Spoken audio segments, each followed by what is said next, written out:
بسم الله الرحمن الرحيم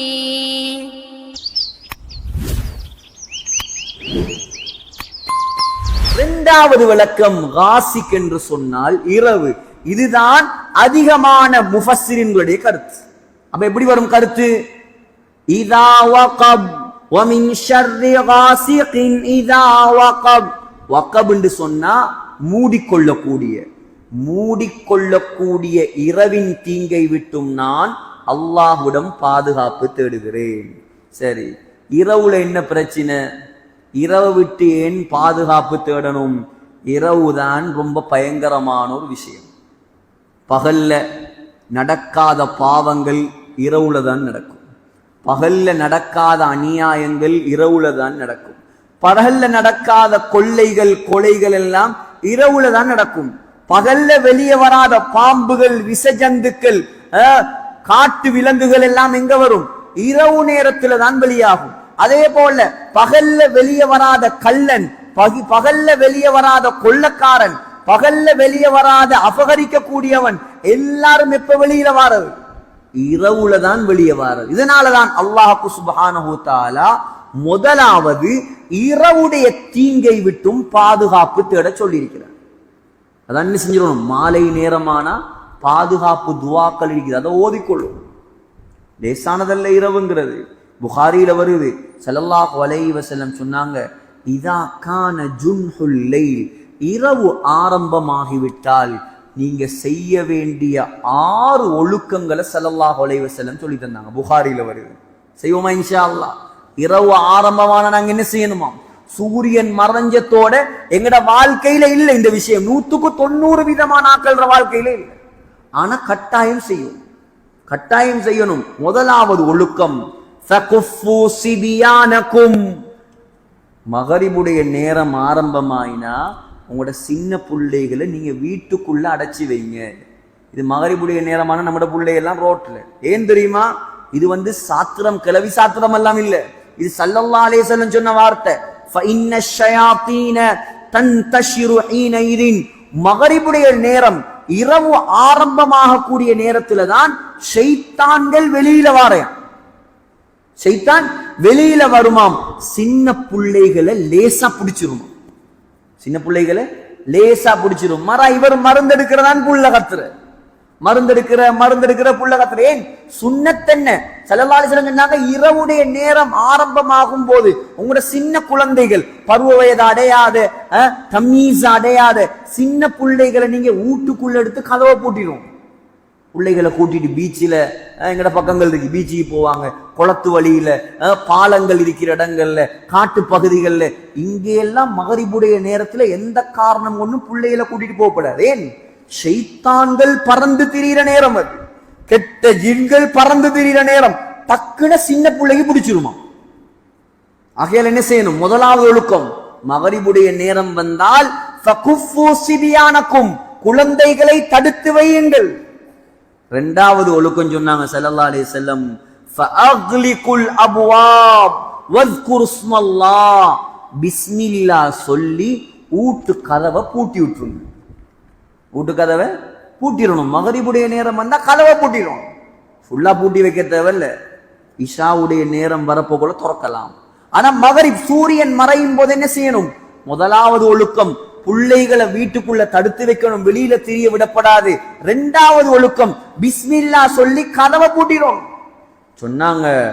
மூணாவது ஒழுக்கம், ஸல்லல்லாஹு அலைஹி வஸல்லம் ஏன் கதவை பூட்டணும் தெரியுமா? ஏன் கதவை பூட்டணும்? பிஸ்மில்லா சொல்லி கதவை பூட்டினா சொன்னாங்க, ஃபஇன்ன ஷைத்தான லா யஃப்தஹு பாபன் முக்லகன், பிஸ்மில்லா சொல்லி பூட்டப்பட்ட கதவை திறக்கிற சக்தி ஷைத்தானுக்கு இல்லையா, வரமாட்டார். பாதுகாப்புக்குரிய வழி எந்த மதத்திலேயாவது இருக்கிறதா? இதெல்லாம் இது போதாதா? இந்த குர்ஆன், இந்த சூரத்துல் ஃபலக் போதாதா? இஸ்லாம் தான் உண்மையான மார்க்கம் என்று விளங்குறது. இதெல்லாம் படிச்சு நாங்க சொல்லலாதா மக்களுக்கு? இதெல்லாம் நாங்க படிக்க வேண்டிய விஷயம் தானே. ஆனா எங்களுக்கு தெரியாது. அவங்களை விட நாங்க பாவம். பாருங்க, எவ்வளவு பேர் வர வேண்டிய மஜ்லிஸ் இது. குர்ஆன் தான் முக்கியம். குர்ஆனை தானே படிக்கும். ஒரு வாலிபர் புத்தளத்துல இருந்து வந்திருக்கார். அல்லாஹ் அவரை கபூல் செய்யட்டும். கஷ்டப்பட்டு பஸ் ஏறி புத்தளத்துல இருந்து வந்திருக்காரு, குர்ஆனை படிக்கணும்ன்ற ஆசை. கோல் பண்ணி கேட்டாராம், எவ்வளவு பீஸ் கட்டணும்? நம்ம பீஸ் எல்லாம் தேவையில்லை, ஃப்ரீயா தாரம் வாங்க.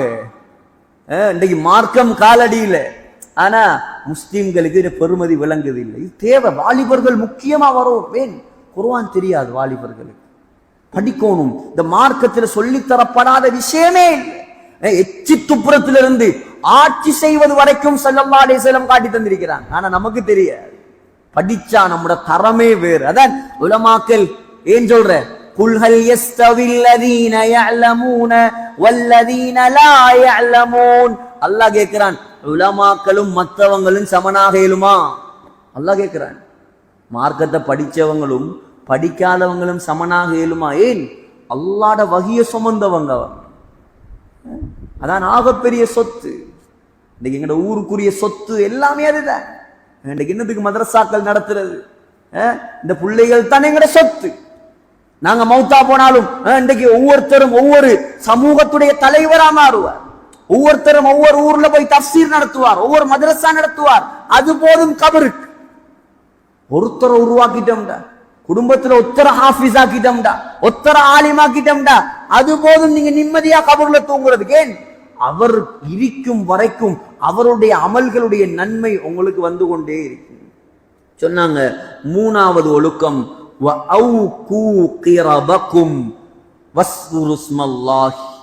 பிஸ்மில்லா சொல்லி தண்ணீர் பாத்திரங்களை மூடி வைங்க. மூணாவது ஒழுக்கம். தண்ணீர் பாத்திரங்களை கிரபுன்னு சொன்னா ஸல்லல்லாஹு அலைஹி வஸல்லம் உடைய காலத்துல தண்ணியை ஊத்தி வைப்பாங்க, தோல் துருத்தி. இப்ப சவுதியில போனா வாங்கலாமா? சவுதியில இருக்க அந்த ஒட்டகத்துடைய தோளால ஆட்டுடைய தோளால பொட்டுல் மாதிரி செஞ்சு ஒரு மூடி போட்டிருப்பாங்க. அதுல தண்ணி குடிக்கிறது ரொம்ப ஆரோக்கியம். அந்த தண்ணிக்கு தான் சொல்றது, அந்த பைக்கு தான் சொல்ற கிர்பான்னு சொல்லி. அப்ப அதை போல இந்த காலத்துல நாங்க எதுல எல்லாம் தண்ணி குடிக்கிறோமோ, எங்கட ஃபில்டர், எங்கட அந்த தண்ணி கேன், பூடி, அதுகளை என்ன செஞ்சிடணும்? பிஸ்மில்லா சொல்லி மூடி வச்சிடணும். மூணாவது ஒழுக்கம். சொன்னாங்க நாலாவது ஒழுக்கம், பிஸ்மில்லா சொல்லி உங்களோட பாத்திரங்கள், கோப்ப பிஞ்ஞான், அதையும் என்ன செய்யுங்க? மூடி வைங்க. அப்படி மூடுறதுக்கு மூடி இல்லையா, வலவ் அன் தஅருது அலைஹா ஷைஅன், அதுக்கு மேல ஒரு குச்சியையாவது என்ன செய்யுங்க? குறுக்கால வைங்க, விழுந்துராம ஏதாவது. சொன்னாங்க அஞ்சாவது ஒழுக்கம், வஅத்ஃபிஉ மஸாபிஹகும், உங்களுடைய விளக்குகளை அணைத்து விடுங்கள். ஸல்லல்லாஹு அலைஹி வஸல்லம் உடைய காலத்துல விளக்கு தானே பத்த வச்ச. சொன்னாங்க இன்னொரு ரிவாயத்துல வருது, வஅத்ஃபிஉல் மஸாபிஹ இன்தர் ரிகாத், நீங்க தூங்கக்கூடிய நேரத்துல விளக்குகளை அணைத்து விடுங்கள். ஃபஇன்னல் ஃபுவைசிகா, ஏனெண்டா எலி இருக்குது, ருப்பமா ஜிதர்ரத்தில் ஃபதீலத ஃபஅஹ்ரகத் அஹ்லல் பைத், ரவாஹுல் புகாரி. எலி இருக்குது, லாம்புடைய திரிய கடிச்சு ஊட்ட பத்த வச்சிருமா. நாங்க லாம்பு பத்த வைக்கிறோம்ல இப்ப. ஸல்லல்லாஹு அலைஹி வஸல்லம் உடைய காலத்துல விளக்கு. இப்ப நாங்க என்ன செய்வோம்? சில நேரம் லைட்டுகள் போனா, கரண்டுகள் போனா, இப்ப அதுவும் குறைஞ்சிட்டேன், எமர்ஜென்சி பல்ப் எல்லாம் இருக்குது. விளக்கு பத்த வைக்கக்கூடியவங்களுக்கு ஒழுக்கம் சொன்னாங்க, நீங்க தூங்குறதுக்கு முன்னால விளக்கை அணைத்து விடுங்கள். ஏன்? எலி என்ன செய்யுமாம்? அப்ப அங்கேயும் எலி இருந்திரி. இங்கதான் எலி பிரச்சனை பார்த்தா இங்க மூஞ்சி எலி பிரச்சனை, அங்க என்ன எலி பிரச்சனையோ தெரியாது. ஸல்லல்லாஹு அலைஹி வஸல்லம் உடைய காலத்தையும் எலி பிரச்சனை இருந்திருக்குது. எலி வந்து என்ன செய்யும்? லாம்புடைய திரிய அப்படியே கொண்டு போய் ஊட்ட பத்த வச்சிருவோம். இது வந்து அஞ்சாவது ஒழுக்கம். ஆறாவது ஒழுக்கம் சொன்னாங்க, வெற்று பாத்திரங்கள், வெறும் கோப்பரிக்குது, அதையும் என்ன செய்ய? கவிழ்த்து வைங்க. இது இதவுடைய நேரத்தில் செய்ய வேண்டிய ஒழுக்கம். முதலாவது என்ன செய்யணும்? சின்ன பிள்ளைகளை வெளியில விடப்படாது. ரெண்டாவது என்ன செய்யணும்? பிஸ்மில்லா சொல்லி கதவை மூடிடணும். மூணாவது என்ன செய்யணும்?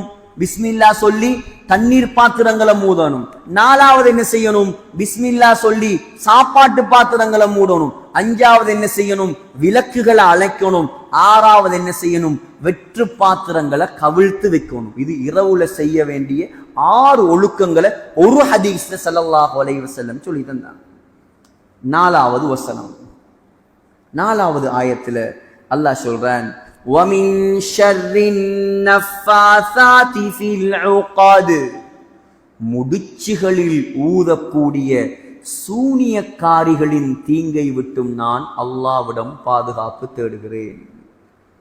இதுதான் என்ன, இந்த மெயின் பாயிண்ட் இதுதான். சூனியக்காரிகள் அல்லது சூனியக்காரர்கள் எல்லாரும் வருவாங்க.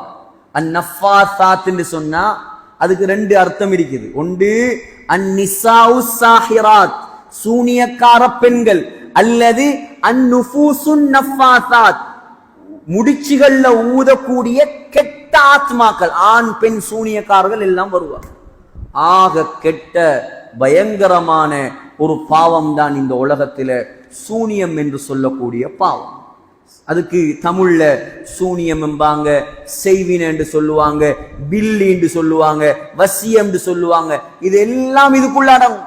இன்றைக்கு முழு உலகத்துடைய முஸ்லீம்களை மாத்திரம் இல்லை, அந்நியர்கள் முழு உலக நாடுகளுடைய கவனத்தை தன் பக்கம் திருப்பி வச்சிருக்கக்கூடிய ஒரு பயங்கரமான ஒரு கண்கட்டி கலை தான் என்ன இந்த சூனியம். இங்கிலீஷ்ல பிளாக் மேஜிக் என்று சொல்லுவாங்க. ஏன் இது என்ன அப்படி, இதுல என்னதான் இருக்குது? இது எவ்வளவு பெரிய பாவம். புகாரியில வருது, ஸல்லல்லாஹு அலைஹி வஸல்லம் சொன்னாங்க, இஜ்தனிபு அஸ்ஸபஅல் மூபிகாத், ஏ மக்களே உங்களை நாசமாக்கக்கூடிய 7 பாவங்களை விட்டும் தவிர்ந்து கொள்ளுங்கள். வமாஹுன்ன, கேட்டாங்க சஹாபாக்கள், அந்த 7 பாவத்தையும் சொல்லித்தாங்க யா ரசூலல்லாஹ். சொன்னாங்க, முதலாவது அஷ்ஷிர்க் பில்லாஹ், அல்லாஹ்வுக்கு இணை வைக்கிறது. ரெண்டாவது சொன்னாங்க, கொலையே சொல்லல, கொள்ளையே சொல்லல. ரெண்டாவது சொன்ன பாவம் வஸ்ஸிஹர், சூனியம். சூனியம் அவ்வளோ பெரிய பாவம். ஏன் அவ்வளோ பெரிய பாவம்? இந்த சூனியத்துல 70 வகைகள் இருக்குது. 70 வகை. அந்த 70 வகையும் சொல்ல போனா அதுக்கு ஒரு 7 நாள் தேவை.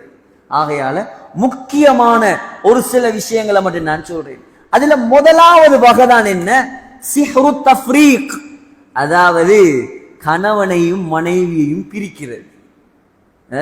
கணவனும் மனைவி நல்லா இருந்தா சிலாக்களுக்கு பிடிக்காது, குடும்பமே பிரிக்கும். அல்லாஹ்வே குர்ஆன்ல சொல்றான், ஃபயதஅல்லமூன மின்ஹுமா மா யுஃபர்ரிகூன பிஹி பைனல் மர்இ வஸௌஜி. சுலைமான் அலைஹிஸ்ஸலாத்துடைய காலத்துல இருந்து இருக்காங்க, கணவனையும் மனைவியையும் பிரிக்கிறது சூனியத்தின் மூலமாக. இரண்டாவது தான் சிஹ்ருல் மஹப்பா, அன்பை உண்டாக்குற. சொல்லுவாங்களே, சில ஊருக்கு போயிடாதீங்க, கோப்பியை ஊத்தி தந்துருவான், மர அங்கதான் உங்களுக்கு பொஞ்சாதி. சில ஊருக்கு போயிடாதீங்க, கோப்பியை ஊத்தி தந்துருவான், கோப்பிக்குள்ள விஷயம், மர கோப்பியை குடிச்சா அவர் மல்லோ வீட்டுக்கு வர மாட்டார், அங்கே இருந்துருவார், அவருக்கு ஒன்றும் தெரியாது. ஏன்? அன்பை உண்டாக்குற. இயல்புல இல்லாத அன்பை கோப்பியை கொடுத்ததோட அவ பார்த்தா கறிக்கட்ட மாதிரி இருப்பா, ஆனா இவருக்கு அன்பு வந்துடும். அதுக்குதான் சொல்றேன் சிஹ்ருல் மஹப்பா. ஒரு மனிதனை இல்லாத அன்பை உண்டாக்குற, கல்புல இல்லாத காதலை உண்டாக்கி கல்யாணம் முடிக்க வைக்கிறது, ஆகப்பெரிய ஹராம். மூணாவது சிஹ்ருல் மரல், நோயை உண்டாக்குறது. நோயை உண்டாக்குற. நல்ல உஜாரா இருந்தவர், நல்ல வியாபாரத்துல முன்னுக்கு போறார், திடீர்னு பார்த்தா நோயாளி ஆயிட்டார். ஏன்? நோய் இல்லை, அது சூனியம். நாலாவது சிஹ்ரு தஹய்யுல், ரியாலிட்டிக்கு மாற்றமாக ஒன்றை காட்டுறது. கவுத்த போட்டா பாம்பு மாதிரி விளங்கும், தொப்பிக்குள்ள இருந்து முயல் எடுப்பான், ஒரு ஜாதி கம்பெடுப்பான், அதை பார்த்தா ஊதினா அது பறவையா பறக்கும். இது ரியாலிட்டி இல்லை, இது கண்கட்டி வித்து. இதுக்கு சொல்ற சிஹ்ரு தஹய்யுல். மூசா அலைஹிஸ்ஸலாத்துடைய காலத்துல என்ன, மூசா அலைஹிஸ்ஸலாத்துடைய காலத்துல சூனியக்காரர்கள் என்ன செஞ்சாங்க, அப்படியே தூக்கி போட்டாங்க, கவுத்த போட்டாங்க, அது பாம்பு மாதிரி விளங்கிச்சு. ஆனா மூசா அலைஹிஸ்ஸலாம் தன்னுடைய அசாவை போட்டாங்க, அது உண்மையான பாம்பாக மாறி முழு பாம்பையும் விழுங்கிச்சு. அஞ்சாவது அதுவும் ரொம்ப பயங்கரமான விஷயம், ரொம்ப பயங்கரமான விஷயம், சிஹ்ருல் ஜுனூன், பைத்தியத்தை உண்டாக்குறது. சூனியத்தால பைத்தியமானாக்களும் இருக்கிறாங்க, இன்றைக்கும் இருக்கிறாங்க. ஆனா சூனியத்துக்கு தானா இயங்குற சக்தி இல்லை, அல்லாஹ் அப்படி ஒன்றை வச்சிருக்கிறான். அல்லாஹ் நாடினா தான் என்ன செய்யும், சூனியமும் பலிக்கும். அடுத்தது சிஹ்ரு தஅதீலி ஸவாஜ் அவ் ரிஸ்க், இவருக்கு வரக்கூடிய வருமானத்தை அல்லது கல்யாணத்தை தடுக்கிறது. கல்யாணம் பேசுறாங்க தான் 30 வயசு ஆயிட்டு 35, கல்யாணம் ஒன்றுமே செட் ஆகுது இல்லை. வயசும் போகுது, பணமும் இருக்குது, பலமும் இருக்குது, சொத்தும் இருக்குது, செல்வமும் இருக்குது, ஆனா கல்யாணம் செட் ஆகல. எத்தனையோ தொழிலை செஞ்சிருப்பார், வெளிநாட்டுக்கு போறாராம். நாங்க பிறந்த காலத்துல இருந்து வெளிநாட்டு தான், கண்டொன்றும் இல்லை. எவ்வளவு உழைச்சாலும் கையில நிக்கிறல்ல, என்ன சூனியன் செய்யப்பட்டிருக்கு. நீங்க யோசிங்க, ஸல்லல்லாஹு அலைஹி வஸல்லம் உலகத்தின் தலைவருக்கே சூனியம் செய்யப்பட்டுச்சுண்டா நமக்கெல்லாம் பெரிய விஷயமா? அதுக்குத்தான் என்ன செய்யற, எந்த நாளும் ஸல்லல்லாஹு அலைஹி வஸல்லம் காட்டி தந்தாங்க. ஒவ்வொரு தொழுகைக்கு பின்னாலேயும் இந்த குல் சூரா முனை நாங்க ஓதினா சூனியத்துடைய பாதுகாப்பை விட்டும் அல்லாஹ் சுப்ஹானஹு தஆலா எங்களை காப்பாற்றுவான். இந்த சூனியத்துடைய சட்டம் என்ன? 70 வகையில முக்கியமான 6 வகையை நான் உங்களுக்கு சொல்லி தந்திருக்கேன். இந்த சூனியத்துடைய சட்டம் ஹுக்மு சிஹ்ரி ஃபில் இஸ்லாம், இஸ்லாத்துடைய பார்வையில் இந்த சூனியத்துடைய சட்டம் முஹர்ரமுன் தஹ்ரீமன் கத்இயன், பச்சை ஹராம். சூனியத்தை படிக்கிறதுக்கோ செய்யறதுக்கோ எந்த அனுமதியும் கிடையாது. இது பெரும் பாவம். அல்லாமா ஸஹபி ரஹ்மத்துல்லாஹி அலைஹி எழுதியிருக்கிறாங்க, பெரும் பாவம் என்று கிதாப். அந்த கிதாபுல பெரும் பாவங்கள்ல இந்த லிஸ்ட கொண்டாடுறாங்க சூனியத்துடைய. அல்லாஹ் சுப்ஹானஹு தஆலா தடுக்கிறான். எந்த அளவுக்கு என்று சொன்னால் ஸல்லல்லாஹு அலைஹி வஸல்லம் சொன்னாங்க, திருமிதியில வருது, ஹத்துஸ் சாஹிரி, சூனியக்காரனுடைய தண்டனை என்ன தெரியுமா? அவன்ட கழுத்தை வெட்டணும். உமர் ரலியல்லாஹு அன் பஜாலா இப்னு அப்தா என்பவருக்கு கடிதம் எழுதினாங்க. அபூ தாவூத்ல வருது, உக்துலு குல்ல சாஹிரின் வ சாஹிரத்தின், யார் யாரெல்லாம் ஆண்கள்ல சூனியம் செய்யறாங்களோ அவ்வளோ ஆம்பளையிலையும் கொள்ளுங்க, யார் யாரெல்லாம் பெண்கள்ல சூனியக்காரர்களோ அவ்வளோ பெண்கள்லையும் கொள்ளுங்க. இந்த சூனியம் செய்யறதுக்குரிய தண்டனை என்ன? இந்த சூனியக்காரர்கள் இஸ்லாமிய நாடாக இருந்தா இது சூனியக்காரர்களுடைய கழுத்து வெட்டப்படணும். அவ்வளவு பெரிய பாவம், லேசான பாவம் இல்லை. இந்த சூரியன் உலமாக்கள் பல விதத்திலையும் இந்த சூனியத்துக்கு ஆபத்துவா கொடுத்திருக்கிறாங்க. அடுத்த விஷயம்தான் இந்த சூனியத்தை விட்டு நாங்க எப்படி பாதுகாப்பு பெறுறது. சூனியம் வச்சிருக்கிறான் அல்லாஹ். முதலாவது, அந்த சூனியத்துக்கு அல்லாஹ் நாடினா தாக்கத்தை ஏற்படுத்துற சக்தியை கொடுப்பான். தானாவா சக்தி இல்லை, அல்லாஹ்ட குதரத். அல்லாஹ் நாடிட்டான்னு சொன்னா அந்த சூனியத்துடைய தாக்கம் எங்களுக்கு உண்டாகும். அடுத்தது, சூனியத்துடைய சட்டம் என்ன? பெரும் பாவம். அடுத்தது, இந்த சூனியத்தை விட்டு எப்படி நாங்க தப்புறது? முதலாவது, அத்தமஸ்ஸுகு பில்லாஹ், அத்தமஸ்ஸுகு பில் ஈமானி பில்லாஹ், அல்லாஹ்வுடைய நம்பிக்கை உறுதியா இருக்கிறது. அல்லாஹ் ஒழுங்கா நம்பணும். எடுப்பிலே ஓடுறல அந்த வைத்தியரையும் இந்த பரிசாரியும், அந்த பரிசாரி வரை வச்சு சம்பாதிச்சிருவார். ரெண்டாவது காலை மாலை ஓதக்கூடிய திக்ருகள், ஔராதுகள் ஸல்லல்லாஹு அலைஹி வஸல்லம் சொல்லி தந்திருக்கிறாங்க. அதுகள்ல பேணுதலா இருக்கும். மூணாவது, எங்கட வீடுகள்ல சூரத்துல் பக்ராவை ஓதி வரும். ஏன்? இந்த சூனியம் இருக்குதானே, இந்த சூனியத்துடைய அடிப்படை, சூனியக்காரர்களுக்கு உதவி செய்யற யார் தெரியுமா? சூனியத்தை பழிக்கிறதுக்கு, சூனியம் வேலை செய்யறதுக்கு, சூனியக்காரர்களுக்கு முழு உதவியாக இருக்கிறது ஷைத்தான்களும் கெட்ட ஜின்கள். ஷைத்தான் சொல்லுமா, தொழுகையை விடு, நோம்ப விடு, அமல் இபாதத்தை விடு. அப்படி இவர் ஒவ்வொன்றா தூரமாக தூரமாக தூரமாக ஷைத்தான்களும் கெட்ட ஜின்களும் இவருக்கு உதவி செய்யும். சூனியம் ஜின்கள் மூலமாகவும் என்ன செய்யற? சூனியத்தை கொண்டு போய் புதைக்கிறது கெட்ட ஜின்கள் மூலமாக. கெட்ட என்ன ஒவ்வொரு பொருட்கள்ல செய்யற, ஸல்லல்லாஹு அலைஹி வஸல்லம் செஞ்ச மாதிரி சீப்புல உடுப்புல, அதே போல ஓதியுற, அதே போல கெட்ட சைத்தான்களை ஏவியுற, இப்படி பல முறைகள். ஆனா சுருக்கமா சொல்றேன்டா, இது ஒன்றுக்குமே அல்லாஹ்வை தாண்டின சக்தி இல்லை. நாங்க பாதுகாப்பு சூறாக்களை ஓதிக்கொண்டா அல்லாஹ் எந்த சூனியத்தை விட்டு எங்களை பாதுகாத்துருவான். மூணாவது என்ன செய்யணும்? நாங்க வீடுகள்ல சூரத்துல் பக்ரா ஓதணும். ஏன்? ஸல்லல்லாஹு அலைஹி வஸல்லம் சொன்னாங்க, இன்ன ஷைத்தான யஃபிரு மினல் பைத் அல்லதி துக்ரவு ஃபீஹி சூரத்துல் பக்ரா. எந்த வீடுகள்ல சூரத்துல் பக்ரா ஓதப்படுமோ அந்த வீடுகளை விட்டும் ஷைத்தான் விரண்டோடுகிறான். நாலாவது தான் அஜ்வா, ஈச்சம்பழம் சாப்பிடுறது. சவுதியில கசீம் ஒரு ஊர் இருக்குது. கசீம் தான் முழு உலகத்திலையும் அங்கரிக்கிற மாதிரி ஈச்சம்பழம் வேற எங்கேயும். போன வருஷம் கடைசியா சவுதியுடைய டீட்டெயில் எடுத்து பார்த்தா 200க்கும் மேற்பட்ட வெரைட்டி சவுதியில விளைஞ்சிருக்குது ஈச்சம்பழம். 200 வகையான ஈச்சம்பழம். அதுல ஆக உயர்ந்தது தான், ஆக பெருமதியானது தான் அஜ்வா என்ற ஈச்சம்பழம். அதுலயும் அஜ்வத்துல் மதீனா, மதீனாவில் இருக்கக்கூடிய அஜ்வா, அதுக்குத்தான் ஆக சிறப்பு. ஸல்லல்லாஹு அலைஹி வஸல்லம் சொன்னாங்க, அல் அஜ்வத்து மினல் ஜன்னா, அஜ்வா இருக்குதே இது உலகத்து பழம் இல்லை, இது சொர்க்கத்திலிருந்து அல்லாஹ் இறக்கின பழம்.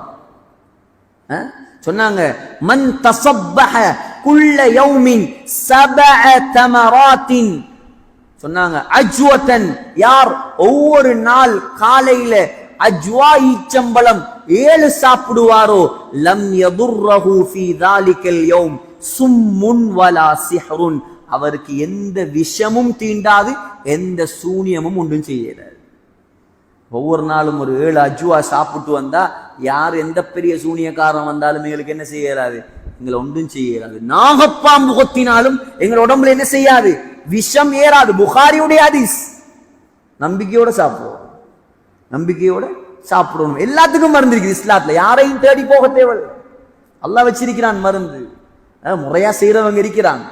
குர்ஆன் ஓதல்கள், சூனியத்துக்கு என்ன செய்யற சிலவங்க மருந்து கேட்கறதுக்கு அங்க ஆமதுரு விட்ட போற, பூசாரி கிட்ட போற, பச்சை ஷிர்க் ஹராம், பெரும் பாவம், அமல்கள் ஏற்றுக்கொள்ளப்படாத பாவம். எல்லாத்துக்கும் முறை இங்க காட்டப்பட்டிருக்கிறது. உலமாக்கள் அணுகி விளக்கத்தை கேட்கணும். இப்படி ஒன்று இருக்குது பிரச்சனை, என்ன செய்யறது? எடுத்தெடுப்புல கோயிலுக்கு போறது, போய் தங்கலாம் வெத்திலே வைக்கிறது, அவன் பார்க்கறது. அவனே அல்லாஹ்வோட தூரமானவன், அல்லாஹ்வோட உதவி இல்லாதவன், அவன் எப்படி உனக்கு வைத்தியம் செய்வான்? இல்லையா? அவர்கிட்ட போனா தான் யாரோ சொல்லிட்டான், அவர்கிட்ட பண்ணா விஷயம் நடக்குது. இது அல்லாஹ் எவ்வளவு கோவப்படுற விஷயம். எல்லா வழியும் காட்டி தரப்பட்டிருக்குது. 6வது சொன்னாங்க, 6வது விளக்கம் வந்து, 6வது வழிமுறை வந்து, சூனியக்காரர்களுக்கு என்ன, சூனியத்தை வெட்டுறதுக்கு சூனியக்காரன்ட்ட போற, சூனியத்தை வெட்டுறதுக்கு சூனியக்காரன்ட்ட போறது, அவனுக்கு சல்லியை கொடுத்து சூனியத்தை அவர்களுக்கு செஞ்சவங்களுக்கு எதிராக திருப்புறது. எங்களுக்கு செய்யப்பட்ட சூனியத்தை எங்களுக்கு இல்லாமலாக்குறதுக்கு அனுமதி இருக்குது. ஆனா அவன் சூனியம் செஞ்சிருந்தாலும் அவனுக்கு எதிராக நாங்க திருப்பேல, அதுக்கு அனுமதி இல்லை. 6வது வந்து, 7வது வந்து அர்ருக்யத்து ஷர்இய்யா, இஸ்லாத்துல குர்ஆன்ல சுன்னத்தான ஹதீஸுகள்ல எங்களுக்கு பாதுகாப்பு துஆக்கள் ஸல்லல்லாஹு அலைஹி வஸல்லம் காட்டி தந்திருக்கிறாங்க. அந்த துஆக்களை நாங்க என்ன செய்யணும், தொடர்ச்சியாக ஓதி வரோம். அந்த துஆக்கள் ஓதுவதின் மூலமாக நமக்கு என்ன செய்யப்படும், எல்லா சூனியத்தை விட்டும் பாதுகாப்பு கிடைக்கும். ஸல்லல்லாஹு அலைஹி வஸல்லம், ஜிப்ரீல் அலைஹிஸ்ஸலாம் ஸல்லல்லாஹு அலைஹி வஸல்லம் ஓதி பார்த்த துஆ, இதெல்லாம் நீங்க இந்த வீடியோல இருக்கும் பார்த்து நீங்க எழுதி எடுத்துக்கொள்ளும். ஓதி வாங்க, உங்களோட பிள்ளைகளுக்கு கேட்டு எழுதி எடுங்க, ஓதி வாங்க. ஒரு 2-3 துஆக்களை மட்டும் நான் சொல்லித்தரேன், நேரம் போகுது. முதலாவது ஹஜ்ரத் ஜிப்ரீல் அலைஹிஸ்ஸலாம் ஸல்லல்லாஹு அலைஹி வஸல்லம் ஓதி பார்த்த துஆ தான், பிஸ்மில்லாஹி அர்கீக மின் குல்லி ஷைஇன் யுதீக வல்லாஹு யஷ்ஃபீக. இந்த துஆ ஸல்லல்லாஹு அலைஹி வஸல்லமுக்கு சூனியம் செய்யப்பட்ட நேரம் ஜிப்ரீல் அலைஹிஸ்ஸலாம் வந்து ஓதினர். பவர்ஃபுல்லான துஆ. இன்னொன்று இருக்குது, ஸல்லல்லாஹு அலைஹி வஸல்லம் படிச்சு தந்தாங்க. இப்னு ஆபிஸ் ரலியல்லாஹு அன்ஹுக்கு எந்த நோய் வருத்தம் வந்தாலும், சூனியம் மட்டும் இல்ல, எந்த நோய் வந்தாலும் ஓதணும், பிஸ்மில்லாஹில் கரீம் அஊது பில்லாஹில் அதீம் மின் ஷர்ரி குல்லி இர்கின் நஆர் வ மின் ஷர்ரி ஹர்ரின் நார். இர்குன் நஆர்ண்டா புடைக்கக்கூடிய நரம்பு. நான் விளக்கம் சொல்லல, துஆ மட்டும் சொல்லி தரேன்னா நேரம் போகுது. அடுத்தது இன்னும் ஒரு துஆ சொல்லி தந்தாங்க ஸல்லல்லாஹு அலைஹி வஸல்லம். யாரு ஒரு நோயாளி கிட்ட வந்து, எந்த நோயா இருந்தாலும் சரி, எந்த நோயா நம்பிக்கையா ஓதணும், வந்து ஓதுவாரோ என்ன வார்த்தை, அஸ்அலுல்லாஹல் அஸீம் ரப்பல் அர்ஷில் அஸீம் ஐயஷ்ஃபியக. 7 தரம் அந்த நோயாளிட மேல கைய வச்சு வருத்தம் வந்த இடத்துல அஸ்அலுல்லாஹல் அஸீம் ரப்பல் அர்ஷில் அஸீம் ஐயஷ்ஃபியக என்று ஓதினா மௌத்தை தவிர மற்ற எல்லா நோயும் குணமாயிரும். நபியுடைய வார்த்தை, அபூதாவுத்ல, திர்மிதியில, நசாயில வருது. அது அலி ரலியல்லாஹு அன்ஹு சொல்றாங்க, ஸல்லல்லாஹு அலைஹி வஸல்லம் யாராவது ஒரு நோயாளி கிட்ட வந்தா, எந்த நோயா இருந்தாலும் சரி, ஓதுவாங்களாம், அஸ்ஹிபில் பஸ் ரப்பன் நாஸ் இஷ்ஃபி அன்த ஷாஃபி லா ஷாஃபிய இல்லா அன்த. இந்த துஆ ஓதினா நோய் குணமாயிருமாம். ஹஜ்ரத் அனஸ் ரலியல்லாஹு அன்ஹு, ஹஜ்ரத் ஹசன் ஹுசைன் நபியுடைய பேர பிள்ளைகள் ரலியல்லாஹு அன்ஹு, ஸல்லல்லாஹு அலைஹி வஸல்லம் அந்த பிள்ளைகள் அழகான பிள்ளைகள். நபியை பார்த்தா அவங்கள பார்க்க தேவையில்லை, ஸல்லல்லாஹு அலைஹி வஸல்லம் போலே இருப்பாங்க. அடிக்கடி ஓதி பார்ப்பாங்களாம், பாதுகாப்புக்கு ஓதுவாங்களாம். உஈதுகுமா பிகலிமாத்தில்லாஹி தாம்மாத்தி மின் குல்லி ஷைத்தானி வ ஹாம்மா வ மின் குல்லி ஐனில் லாமா. புகாரில வருது. அதே போல ஸல்லல்லாஹு அலைஹி வஸல்லம் இன்னும் சொல்லி தந்தாங்க, பிஸ்மில்லாஹ் அஊது பிஇஸ்ஸத்தில்லாஹ் வ குத்ரத்திஹி மின் ஷர்ரி மா அஜிது வ ஃபீ ரிவாயத்தின் மின் ஷர்ரி மா அஜிது வ உஹாதிர். இத போல இன்னும் நிறைய துஆக்கள் இருக்குது. இந்த துஆக்களை நாங்க ஓதி வரக்கூடிய நேரத்துல எங்களுக்கு அல்லாஹ் சுப்ஹானஹு வ தஆலா நோயை விட்டும் பாதுகாப்பான். சரி, இப்ப கடைசி வசனம் ஓதிட்டே முடிப்போமா, முடிச்சிருவோமா? ஒரு வசனம் தான் இருக்கு, என்ன செய்வோம்? 9 கால் ஆயிருச்சு, ஓதிட்டே முடிப்போமா? கடைசி வசனம் மூணாவது. நம்ம பார்த்தோம் சூரத்துல் ஃபலக், குல் அஊது பிரப்பில் ஃபலக் மின் ஷர்ரி மா ஹலக். அல்லாஹ் படைச்ச எல்லா படைப்பினங்களை விட்டும் நான் அல்லாஹ்விடம் பாதுகாப்பு தேடுகிறேன் சொல்லிட்டு அல்லாஹ் பின்னால 3 விஷயங்களை குறிப்பாக்கினான். முதலாவது காசிக். காசிக்னா என்ன? சந்திரன் அல்லது இரவு. இரண்டாவது நஃபாசாத். நஃபாசாத்னா சூனியக்காரர்கள். இப்ப மூணாவது அல்லாஹ் சொல்றான், நமக்கு எல்லாம் இருக்கக்கூடிய பிரச்சனை, வமின் ஷர்ரி ஹாசிதின் இதா ஹஸத். பொறாமைக்காரன் பொறாமைப்படும் போது நான் அவனுடைய தீங்கை விட்டும் பாதுகாப்பு தேடுகிறேன். பொறாமை அந்த காலத்திலிருந்து இருக்கக்கூடிய ஆக பெரிய கெட்ட குணம். மற்றவன் நல்லா இருக்கிறத பார்த்து கல்பு பத்துற, மற்றவர் நல்லா இருக்கிறத பார்த்து கல்பு பத்தி அது கண்ணால பொறாமையாக வெளியில வார, அது கண்ணூராக மாறும். அது கண்ணூராக மாறும். பொறாமை ஆக பொல்லாத நோய்.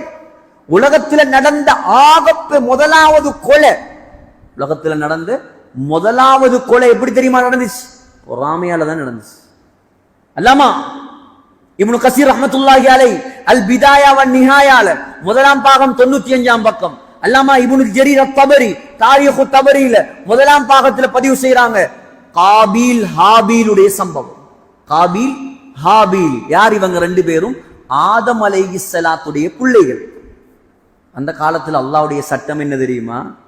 கூட பிறந்த நானாவும் தங்கச்சும் மாறி மாறி கல்யாணம் முடிக்கலாம். ஏன்? உலகத்துல மனிதர்கள் இல்லையே. ஆதம் அலைஹிஸ்ஸலாத்துடைய காலத்துல மனிதர்கள் யார்? 2 பேர் 3 பேர் 4 பேர் இப்படித்தானே. அப்ப காபீல் ஆதம் அலைஹிஸ்ஸலாத்துடைய மகன், ஹாபீல் ஆதம் அலைஹிஸ்ஸலாத்துடைய மகன். காபீலோட ஒரு பொம்பளை புள்ள இருந்துச்சு, ஹாபீலோட ஒரு பொம்பளை புள்ள இருந்துச்சு. இப்ப காபீல் ஹாபீல்ற தங்கச்ச முடிக்கணும், ஹாபீல் காபீல்ற தங்கச்ச முடிக்கணும். நான் சொல்றது விளங்குதா உங்களுக்கு? ஆனா காபீல் கெட்டவன், ஹாபீல் நல்லவன். ஹாபீலோட பிறந்த தங்கச்சி அசிங்கம், காபீலோட பிறந்த தங்கச்சி அழகு. ஆனா முடிக்கணும் மாறி மாறி தானே. இவருக்கு விருப்பம் இல்லை. யாருக்கு? கெட்டவருக்கு. காபீலுக்கு விருப்பம் இல்லை. அவருக்கு அவரோட பிறந்த தங்கச்சி தான் முடிக்கும். இப்ப ஆதம் அலைஹிஸ்ஸலாம் சொன்னாங்க, நீங்க 2 பேரும் கல்யாணம் முடிங்க. இல்ல இல்ல, நான் இவவை தான் கல்யாணம் முடிப்பேன். யார? என்னோட பிறந்த தங்கச்சி தான் நான் முடிப்பேன். சரி, ஆதம் அலைஹிஸ்ஸலாம் சொன்னாங்க, நீங்க 2 பேரும் குர்பான் கொடுங்க. குர்பான் கொடுங்க. உங்களோட யார குர்பான அல்லாஹ் ஏற்றுக்கொள்றானோ அவருடைய விருப்பம் நடக்கும். இப்ப காபீல் விவசாயி, ஹாபீல் என்ன செஞ்சார்? அவர் ஆட்டு பண்ண வைக்கிறவர். ஹாபீல் நல்லவர். அவர்கிட்ட இருந்த ஆடுகள்ல ஆக விலை உயர்ந்த ஆட்டை கொண்டு குர்பான் கொடுத்தார். காபீல் என்ன செஞ்சான்? அவன் கெட்டவன் தானே. இருந்த நெல்லுல அரிசியில ஆக தரம் குறைஞ்சதை கொண்டு வச்சான். இப்ப குர்பான் அந்த காலத்துல எப்படி அல்லாஹ் கபூல் செய்யறா? வானத்திலிருந்து ஒரு நெருப்பு இறங்கும். அந்த நெருப்பு இறங்கி எந்த குர்பானை பத்த வைக்குதோ அதுதான் ஏற்றுக்கொள்ளப்பட்ட குர்பான். இப்ப இவர் நெல் இருக்குது, ஹாபீலுடைய ஆடுகள் இருக்குது. இப்ப வானத்திலிருந்து நெருப்பு இறங்குது. ஆதம் அலைஹிஸ்ஸலாம் பார்க்கறாங்க, வானத்திலிருந்து நெருப்பு இறங்கி அல்லாஹு தஆலா பரிசுத்தமானதை தான் கபூல் செய்வான். ஹாபீலுடைய நெல்லெல்லாம் முட்டு போட்டு ஹாபீலுடைய ஆட்டை நெருப்பு பத்த வச்சு குர்பான் எடுத்து. இப்ப சந்தோஷம் என்ன? ஹாபீலுக்கு சந்தோஷம், காபீலுக்கு பொறாமை. சொன்னானாம், லஅக்துலன்னக், நான் உன்னை கொலை செய்வேன், நான் உன்னை கொலை செய்வேன். என்ன செஞ்சார்? நீண்ட சம்பவம், நான் சுருக்கமா சொல்றேன். கொண்டு போட்டான். யாரு? நானா? தம்பிய கொண்டு போட்டார். ஏன்? தங்கச்ச முடிக்கணுங்கிற ஆசையில, பொறாமையில. எனக்கு கிடைக்காத தங்கச்சி இவனுக்கு கிடைக்கிறையா? எனக்கு அசிங்கமான பெண் கிடைக்கும் போது இவருக்கு அழகான பெண் கிடைக்கிறையா? இதுக்கு முடிவன், இந்த பொறாமைக்கு முடிவு கொலை. கொலை செஞ்சார். கொலை செஞ்சா முதலாவது ஜனாசா உளுந்திருக்குது உலகத்துல.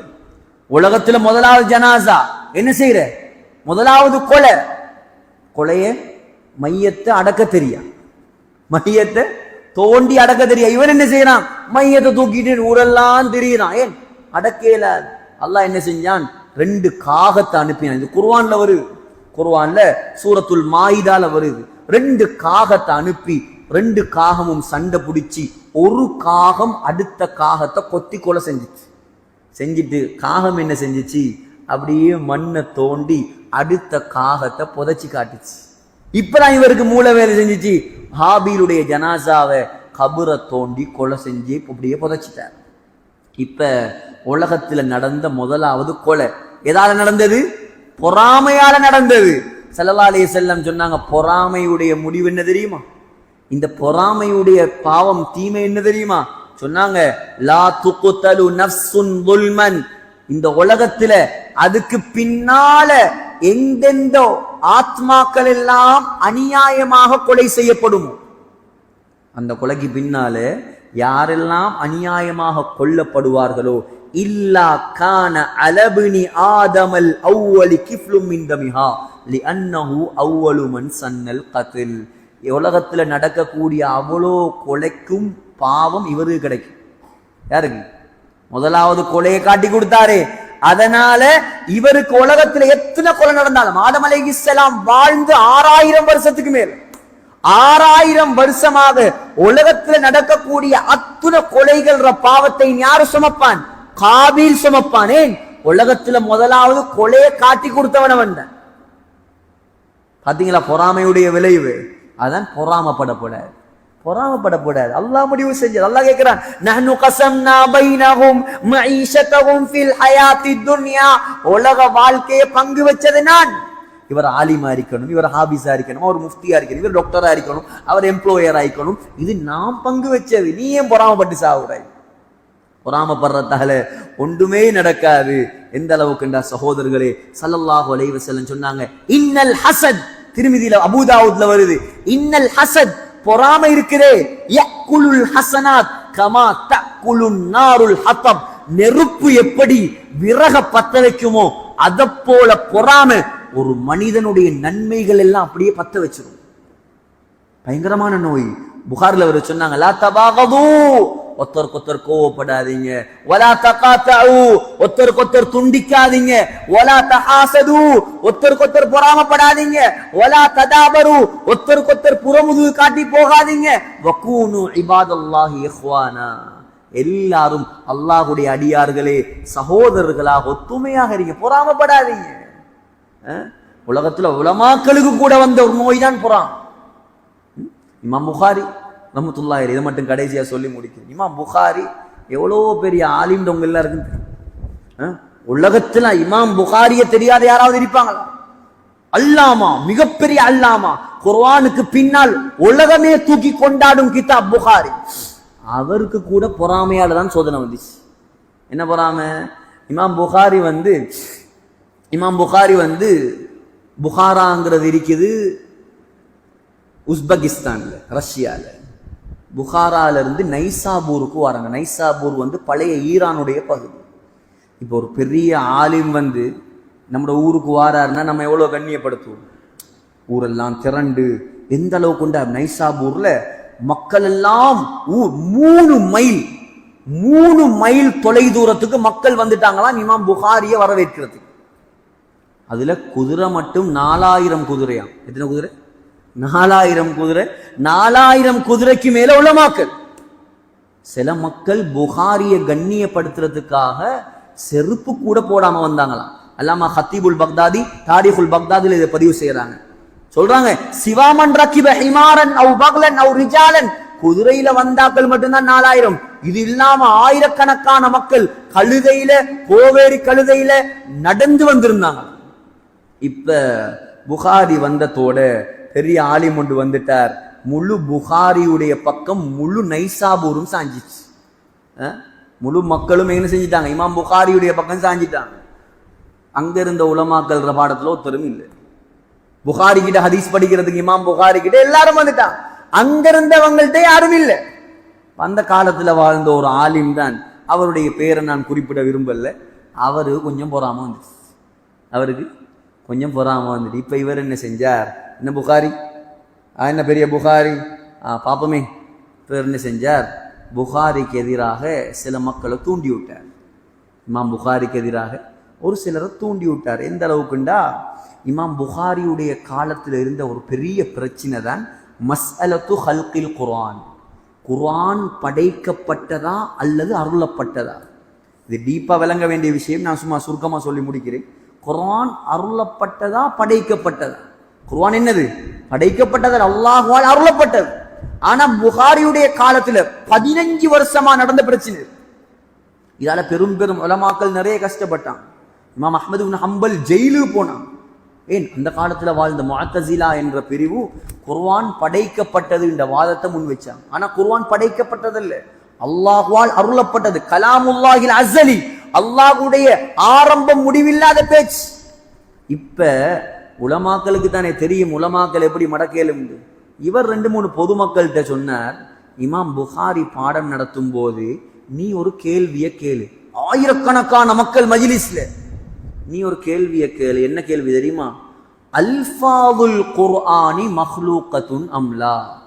சரி, குர்ஆன் படைக்கப்படல, குர்ஆன் அல்லாஹ்வால அருளப்பட்டது. ஆனா இப்ப நாங்க குர்ஆன் ஓதுறோம் தானே, ஓதும் போது வருதே வார்த்தை, இது படைக்கப்பட்டதா அருளப்பட்டதான்னு கேள்வி. இது பொதுமக்கள் எல்லாருக்கும் விளங்குமா? யோசிச்சு பாருங்க. ஒவ்வொருத்தரும் ஒவ்வொரு தரத்துல இருப்பாங்க. இப்போ ஒருத்தன் வந்து என்ன செஞ்சிட்டான்? எழுமிட்டான் மஜ்லிஸ்ல, அல்ஃபாதுல் குர்ஆனி மஹ்லூகத்துன் அம்லா. நாங்க ஓதுற குர்ஆன் இருக்குதே, இது படைக்கப்பட்டதா இல்லையா? எங்கட வாயில வர வார்த்தை. இமாம் புகாரிக்கு விளங்கிட்டு இவன் என்னமோ ஒரு பிரச்சனையை குழப்பத்தான் வந்திருக்கான், இவன் ஒரு பிரச்சனையை தூண்டத்தான் வந்திருக்கான். இமாம் புகாரி அமைதியா இருந்துட்டான். 2வது நாள் எழும்பிட்டான், பதில் சொல்லல. 3வது நாள் எழும்பிட்டான், பதில் சொல்லல. இப்ப சஃபையில ஒரு சலசலப்பு. இவர் இவ்வளவு பெரிய ஆலிமா இருந்தா இவர் சொல்ல வேண்டியது தானே, இவர் அது அவன் கேட்கிற கேள்விக்கு பதில சொல்ல வேண்டியது தானே. இப்படி சபையில சலசலப்பு உண்டாகி மக்களுக்கு மத்தியில ஒரு பிரச்சனை உண்டாயிடுச்சு. இமாம் புகாரி பார்த்தாங்க, இதுக்கு பதில் சொல்லாமலும் மேலா. இமாம் புகாரி வேற வழி இல்லாம சொல்லிட்டாங்க, அல்ஃபாதுல் குர்ஆனி மஹ்லூகத்துன், குர்ஆன் தான் அருளப்பட்டது, நாங்க குர்ஆன் ஓதும் போது வரக்கூடிய வார்த்தைகள் அது படைக்கப்பட்டது, அது ஆரம்ப வார்த்தை அல்ல. இப்ப குழப்பம். இமாம் புகாரி வெளியூர்ல இருந்து வந்து இவர் அகீதா சரியில்லை, குர்ஆன படைக்கப்பட்டதுன்னு சொல்லிட்டார். எப்படி திருப்பி வர்றாங்க பாரு. பொறாமையுடைய விளைவு சகோதரர்களே. இதனால பெரிய பிரச்சனையாயி இமாம் புகாரியோட இருந்த அவ்வளோ பேரும் இமாம் புகாரி விட்டு போய்த்தான். மிஞ்சினவர் ஒரே ஒருவர் தான், இமாம் முஸ்லிம். நான் சொல்லுவேன் புகாரி முஸ்லிம். இமாம் முஸ்லிம் புகாரியுடைய நேரடி மாணவர். முஸ்லிம் ரஹ்மத்துல்லாஹி அலைஹி தான் சொன்னாங்க, இது பெரிய ஒரு பிரச்சனை. ஒரு ஆலிம் சாப் முழு கிரௌடும் உங்கள்கிட்ட வந்ததை பார்த்து அவர் நீ விஷயம் வேற மாதிரி போயிடுச்சு, நாங்க நைசாபூர்ல இருந்து வெளியே போவோம். கடைசியாக அவ்வளோ பெரிய ஆலிம் ஒரு ஊர்ல இருந்தே வெளியே போக வேண்டிய நிலைமை வந்துச்சு. இந்த பொறாமையார் வெளியே போய்த்து உடனடியா ஒரு கிதாப் எழுதினான், ஹல்கு அஃஆலில் இபாத். நான் சொல்ற விஷயம் உலமாக்களுக்கு கொஞ்சம் விளங்கும். நான் சும்மா ஒரு பொறாமைக்கு உதாரணமா நான் சொல்றேன். அவ்வளோ பெரிய 4000 குதிரைகளை கூட்டிட்டு வந்து மக்கள் எல்லாம் 3 மைல் தூரத்துல நின்று வரவேற்பு கொடுத்து லட்சக்கணக்கான மக்கள் உட்கார்ந்து பாடம் படிச்ச இமாம் புகாரிய நைசாபூர்ல இருந்து வெளியே போறதுக்கு காரணமாக நடந்துச்சு இந்த பொறாமை. இமாம் புகாரி தாண்ட வாழ்க்கையில 2 கஷ்டப்பட்டாங்க, அதுல ஒரு பெரிய கஷ்டம் இது, நீண்ட பழம் இது. ஆகையால இந்த பொறாமை இருக்குது. அல்லாஹ்வே என்ன சொல்றான், வமின் ஷர்ரி ஹாசிதின் இதா ஹசத், பொறாமைக்காரன் பொறாமைப்படும் போது அவனுடைய தீங்கை விட்டும் நான் பாதுகாப்பு தேடுகிறேன். எனவே இன்றைய பாடம் நாங்க எங்களோட வாழ்க்கையோட சம்பந்தப்பட்டது. சூனியம், பொறாமை, இரவுடைய தீங்கு, இது எல்லாத்தையும் விட்டும் நாங்க பாதுகாப்போட இருக்கணும்டா எங்களை அல்லாஹ் தான் பாதுகாக்கணும். நாங்க எங்கட தொழுகைகள், எங்கட ஔராதுகள், நான் சொன்ன மாதிரி ஹதீஸ் சொல்லப்பட்ட மகரிபுடைய நேரத்துல கலவை பூட்டுறது, பிள்ளைகளை வீட்டுக்குள்ள தடுத்து வைக்கிறது, இதெல்லாம் உயர்ந்த சுன்னத்துகள். சூனியம், ஷைத்தான விட்டு எங்களை பாதுகாக்கிறது. எனவே இன்னைக்கு படிச்சதை நான் கொஞ்சம் ஒரு மீட்டி பார்த்துட்டு அப்படியே இன்ஷா அல்லாஹ் இதுல இருக்கக்கூடிய விஷயங்கள் அமல் செய்வோமா இன்ஷா அல்லாஹ். அல்லாஹ் சுப்ஹானஹு வ தஆலா இந்த முழு குர்ஆனையும் படிச்சு விளங்கி அதை அமல் செஞ்சு உயர்ந்த சொர்க்கத்தை அடையக்கூடிய கூட்டத்துல நம் அனைவரையும் சேர்ப்பானாக. சுப்ஹானல்லாஹி வ பிஹம்திஹி அஷ்ஹது அல்லா இலாஹா இல்லா அன்த அஸ்தக்ஃபிருக.